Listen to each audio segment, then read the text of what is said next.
Hello all, welcome to Himalaya study corner. तो आज हम पढ़ेंगे एंटी डिफेक्शन लॉ के बारे में।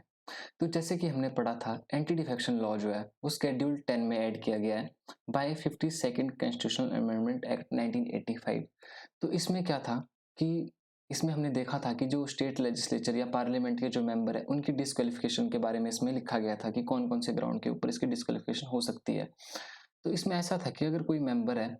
वो एक्स वाई जेड पार्टी से जीतता है, मान के चलो कोई एक्स वाई जेड पार्टी है, उससे वो जीतता है और अपनी सीट लेता है और वहां पे जाता है, लेकिन बाद में वो किसी और पार्टी को ज्वाइन कर लेता है, कोई एबीसी करके कोई पार्टी उसको ज्वाइन कर लेता है, तो उसके ऊपर एंटी डिफेक्शन लॉ जो है वो लग जाएगा। लेकिन 52nd कॉन्स्टिट्यूशनल अमेंडमेंट एक्ट में एक चीज ये थी कि अगर 1/3 मेंबर एक साथ किसी दूसरी पार्टी में मर्ज हो जाते हैं, जैसे ये भी एक्स वाई जेड से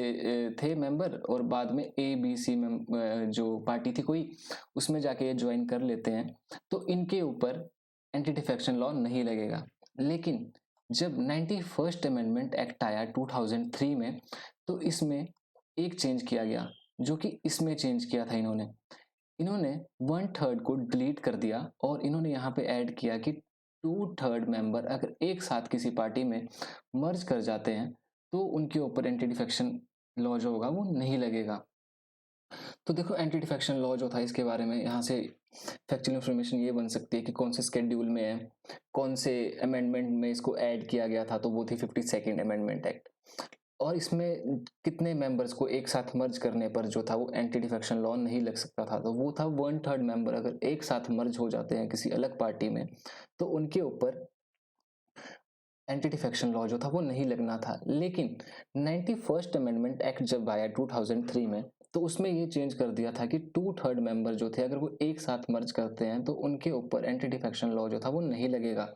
और यहाँ पे 1/3 को डिलीट कर दिया था। तो अब हम पढ़ते हैं कौन कौन से ऐसे ग्राउंड्स हैं जहां पे एंटी डिफेक्शन लॉ जो था वो लगेगा। तो फर्स्ट ग्राउंड तो ये है कि अगर कोई मेंबर है, जैसे कि हमने पहले भी पढ़ा, वो किसी एक्स वाई जेड से जीत के आता है और बाद में वो किसी ए बी सी पार्टी है कोई, उसको ज्वाइन कर लेता है, तो उसके ऊपर एंटी डिफेक्शन लॉ जो था वो लगेगा। सेकंड पॉइंट आता है कि अगर किसी हाउस में एक वोटिंग हो रही है, अगर वोटिंग हो रही है और कोई एक्स वाई जेड करके पार्टी है, अब इन्होंने बोला है कि जो एक्ट है वहां पे उसके फेवर में वोट डालना है, लेकिन अगर कोई मेंबर उसके अगेंस्ट वोट वोट डाल देता है तो उसके ऊपर जो है एंटी डिफेक्शन जो लॉ है वो लग सकता है। क्योंकि वो इसलिए लगेगा क्योंकि उसने अपनी पार्टी के खिलाफ ही वोट डाल दिया, तो उसके ऊपर भी एंटी डिफेक्शन लॉ जो है वो लगेगा। नाउ थर्ड पॉइंट में है कोई इंडिपेंडेंट इलेक्टेड मेंबर है, जैसे कोई एक मेंबर है वो इंडिपेंडेंट, उसने चुनाव लड़ा और वो जीत के जो था वो हाउस में आ गया, लेकिन अब ये जीतने के बाद इसने क्या किया कि इसने कोई पार्टी जो थी वो ज्वाइन कर ली,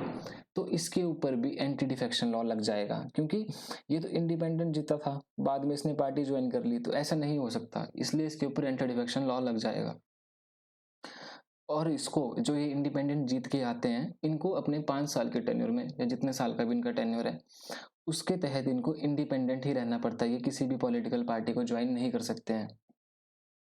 नेक्स्ट पॉइंट है नॉमिनेटेड मेंबर्स के लिए। तो जैसे कि हम देखते हैं कि राज्यसभा में जो है 12 मेंबर ऐसे होते हैं जिनको प्रेसिडेंट जो है अपॉइंट करते हैं, नॉमिनेट करते हैं। लेकिन इन मेंबर्स के लिए ये कहा गया इस एक्ट के द्वारा, इस लॉ में, कि देखो, अगर आपने किसी पॉलिटिकल पार्टी को ज्वाइन करना है तो आप विद इन 6 मंथ कर सकते हैं, लेकिन आफ्टर 6 मंथ जो है वो पॉलिटिकल पार्टी को ज्वाइन नहीं कर सकते। अगर विद इन 6 मंथ ये किसी भी पॉलिटिकल पार्टी को ज्वाइन करना चाहते हैं तो ये कर सकते हैं, इनके ऊपर कोई एंटी डिफेक्शन लॉ नहीं लगेगा। लेकिन अगर 6 महीने के बाद ये किसी पार्टी को ज्वाइन करते हैं तो इनके ऊपर एंटी डिफेक्शन लॉ लग जाएगा, और जो डिसीजन होगा डिस्क्वालिफिकेशन का वो स्पीकर या तो चेयरमैन का होगा, वो बताएगा कि हाँ उनका डिसीजन ही फाइनल होगा और वही उनको बताएंगे कि हाँ आपको एंटी डिफेक्शन लॉ आपके ऊपर लगता है। अब जैसे कि हमें पता है कि जो स्पीकर होते हैं वो लोकसभा के होते हैं और जो चेयरमैन होते हैं वो राज्यसभा में होते हैं। ठीक है जी। तो नेक्स्ट आता है, इसमें कुछ एग्जाम्पशन भी हैं कि हाँ कैसे नहीं लगेगा। तो देखो, फर्स्ट एग्जाम्पशन तो ये है इसकी, एक्सेप्शन तो ये है इसकी कि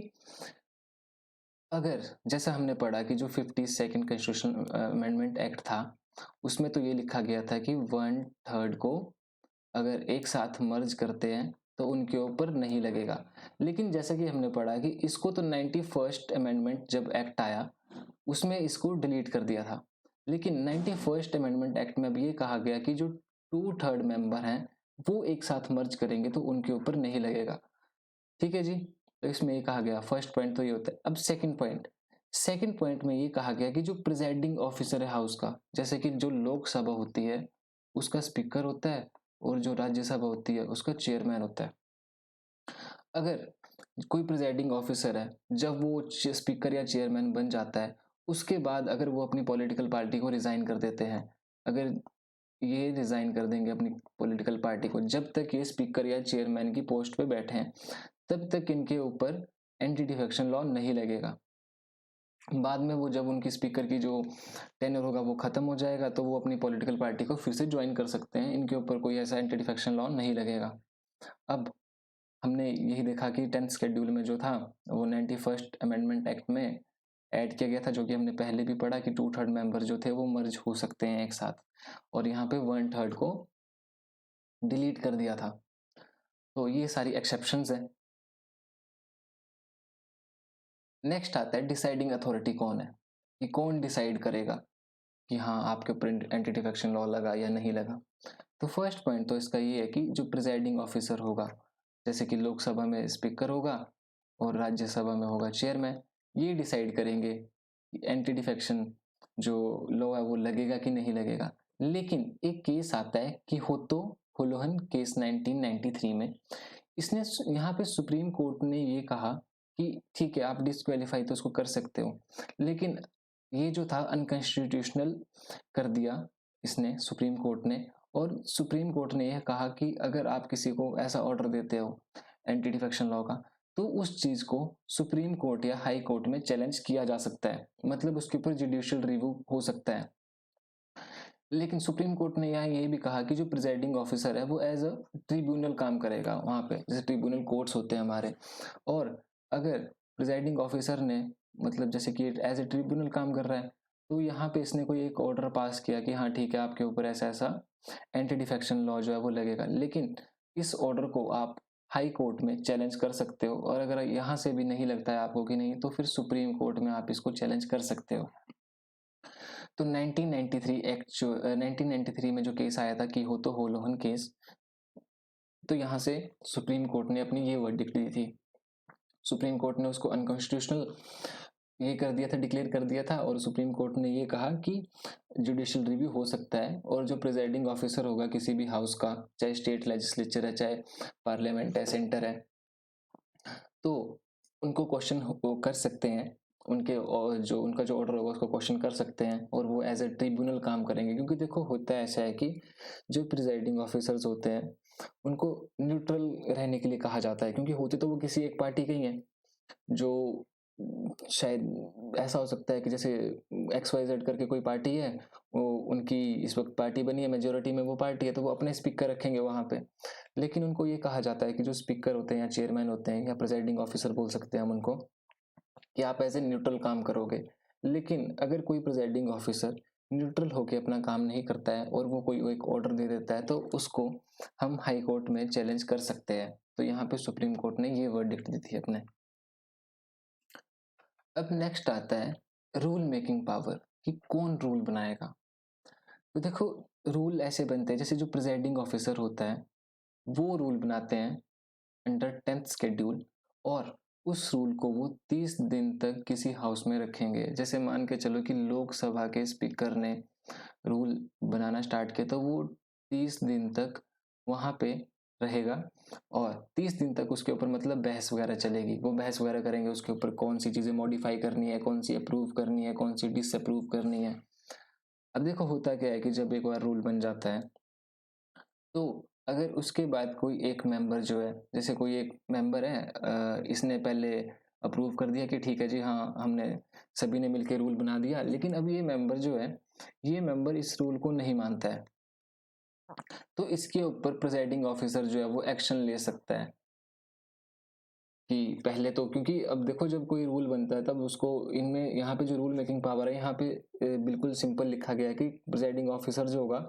वो उसको किसी हाउस में पहले 30 दिन के लिए रखेगा और वहाँ पे उसके ऊपर बहस वगैरह चलेगी कि ये चीज़ मॉडिफाई करो, ये चीज़ अप्रूव करो, ये चीज़ चेंज करो इसमें। और उसके बाद जब वो पूरा अप्रूव हो जाएगा, अगर कोई एक रूल बन जाता है, उसके बाद अगर कोई मेंबर जो है वो उस रूल को तोड़ता है तो उसके ऊपर एक्शन लिया जा सकता है जो कि प्रिजाइडिंग ऑफिसर लेगा। लेकिन इसमें होता क्या है कि जब फाइनल डिसीजन लेता है एक प्रिजाइडिंग ऑफिसर तो उससे पहले जो मेंबर होता है जिसके ऊपर ये एक्शन लिया जा रहा है उसको एक चांस दिया जाता है कि वो अपनी एक्सप्लेनेशन दे सकता है कि उसने ऐसा क्यों किया या उसने उस रूल को क्यों तोड़ा।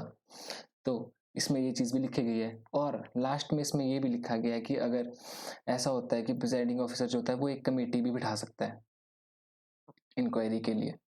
कि अगर उसको कुछ पता नहीं लग रहा हो या बातें क्लियर नहीं हो रही हो तो एक कमेटी भी बिठा सकते हैं जिससे कि उसकी इंक्वायरी की जाएगी और बाद में फिर वो अपनी कमेटी जो है वो राय देगी कि ऐसा करना चाहिए या वैसा करना चाहिए। लेकिन देखो होता क्या है ना कि जब ये कमेटी बैठ जाती है तो जो मेंबर है, जैसे ये मेंबर था, इसके ऊपर ये चीज़ चल रही है, तो ये मेंबर जो होगा ये अपनी सीट नहीं छोड़ेगा। जब तक कमेटी अपना डिसीजन नहीं लेती है तब तक ये बिल्कुल जैसा पहले था नॉर्मल वैसा ही अपना काम करता रहेगा। लेकिन जब डिसीजन आ जाता है, अगर डिसीजन इसके फेवर में आता है तो ठीक है, ये एज ए नॉर्मल काम करता रहेगा। लेकिन अगर डिसीजन इसके अगेंस्ट आता है तो इसके ऊपर एंटी डिफेक्शन लॉ जो है वो लग जाएगा। तो ये था हमारे एंटी डिफेक्शन लॉ के बारे में। So thank you so much पूरी वीडियो देखने के लिए और लाइक सब्सक्राइब शेयर कर दें प्लीज़। और ऐसे ही हम पूरी पॉलिटी के टॉपिक्स के ऊपर वीडियोस डालते रहेंगे on daily basis. Hope so आप सभी को समझ आया होगा। So thank you so much.